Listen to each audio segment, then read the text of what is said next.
Hello जी, राम राम जी, सारण है। तो स्वागत है थरवास के एक फिर से एक नए व्लॉग में।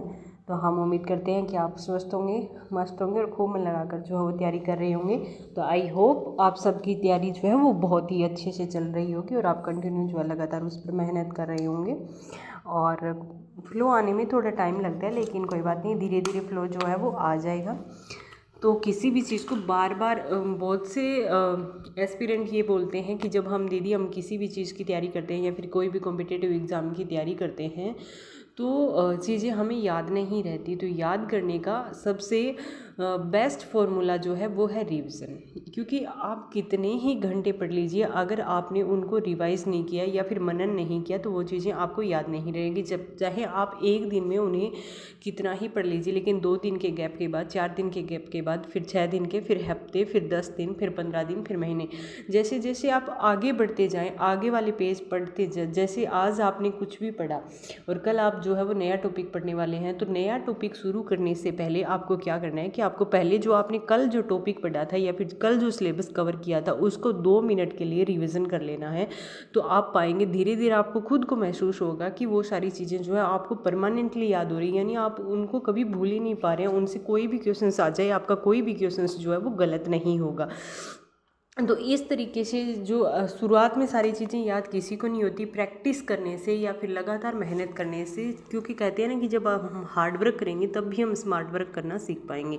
तो आप हार्ड वर्क करोगे तो आपको खुद को पता लग जाएगा कि मुझ में क्या कमी है और किस तरीके से मुझे चीज़ों को याद करना है, और फिर जो है वो चीज़ें याद रहेगी।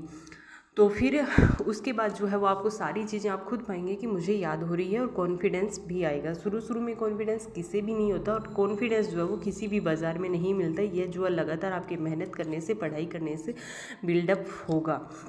और क्योंकि आज का कंपटीशन जिस लेवल पर है तो आपको ये तो मान के चलना ही पड़ेगा, या तो आपको पढ़ाई छोड़नी पड़ेगी, और अगर आप पढ़ाई या फिर पढ़ाई के लिए सब कुछ छोड़ना पड़ेगा। अगर पढ़ाई के लिए आप सब कुछ नहीं छोड़ सकते तो मुझे लगता है आपको फिर पढ़ाई के साथ भी टाइम पास नहीं करना चाहिए, या फिर किसी जितना समय आप पढ़ाई के लिए दे रहे हो उतना किसी अन्य फील्ड में देकर उसके लिए, जब तक जो सीरियस एस्पिरेंट है वो जॉब लगे तब तक आपको किसी अन्य फील्ड में जो है वो कामयाब हो जाना चाहिए।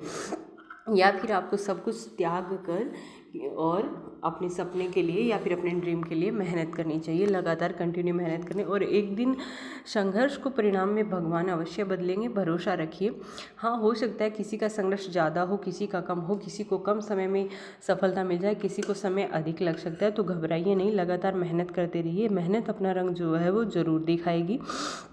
और उसी के साथ साथ अपना जो है वो सेल्फ के बारे में भी थोड़ा ये सोचिए कि आप में जो है वो क्या क्या सुधार, क्योंकि हमारा जो क्या है कि स्टडी के साथ साथ हमारी एक व्यक्तित्व में भी निखार आना बहुत ज़रूरी है। उसके लिए आपको अपनी कुछ न कुछ, जैसे मैंने कुछ आदतें लिखी, मैं तो क्या करती हूँ डेली का डेली 1-2 या बैड हैबिट लिखती हूँ, सब में होती है। तो मैं ये कोशिश करती हूँ कि आज मैंने अपने आप से जो है ये बैड हैबिट रिमूव कर दी है और कल जो है ये बैड हैबिट रिमूव करनी है। तो धीरे धीरे आप पाएंगे कि आप में बहुत सुधार हो रहा है, आपके व्यक्तित्व में बहुत सुधार आ रहा है, आपकी स्किल्स बढ़ रही है। तो पढ़ाई का मतलब किताबी कीड़ा बनना नहीं होता। अगर आपके पास स्किल्स है, नॉलेज है, तो मान लीजिए कि अगर आपकी गवर्नमेंट जॉब नहीं भी लगी और आपने खूब मेहनत की, अथाह मेहनत की, और आपके पास ज्ञान है, आपके पास स्किल है, तो आप अपने आप को कहीं भी स्थापित कर सकते हैं। अगर क्योंकि चारों तरफ बोलबाला आपकी नॉलेज का है। अगर आपके पास नॉलेज है तो अगर आप कोचिंग सेंटर में भी जाएंगे तो आपको लाखों रुपए देंगे। सारा खेल किसका है? आपके ज्ञान का है, लेकिन उसके लिए कुछ होना भी तो चाहिए ना।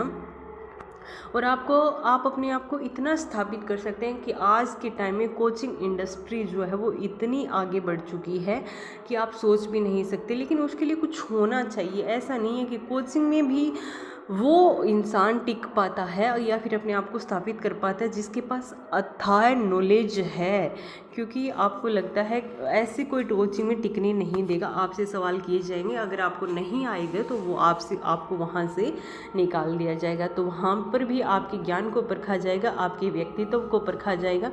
इसलिए लगातार मेहनत कीजिए और संघर्ष कीजिए और अपनी जो है इस कंपटीशन भरी दुनिया में अपनी जगह बनाइए। अपने एक एक मिनट का जो है वो सही से इस्तेमाल कीजिए। कल पछताने से अच्छा है आज जो है वो मेहनत का, डेडिकेशन का पेन हम झेल लें, और कल रिग्रेट का जो पेन होता है वो बहुत ही पेनफुल होता है। इसलिए आज ही कंसिस्टेंट होकर लगातार मेहनत करें। धन्यवाद। चलिए मिलते हैं नेक्स्ट वीडियो में। कोई बात हो तो कमेंट के माध्यम से ज़रूर बताइएगा। वीडियो को शेयर कीजिएगा, लाइक कीजिएगा और कमेंट कीजिएगा। और कोई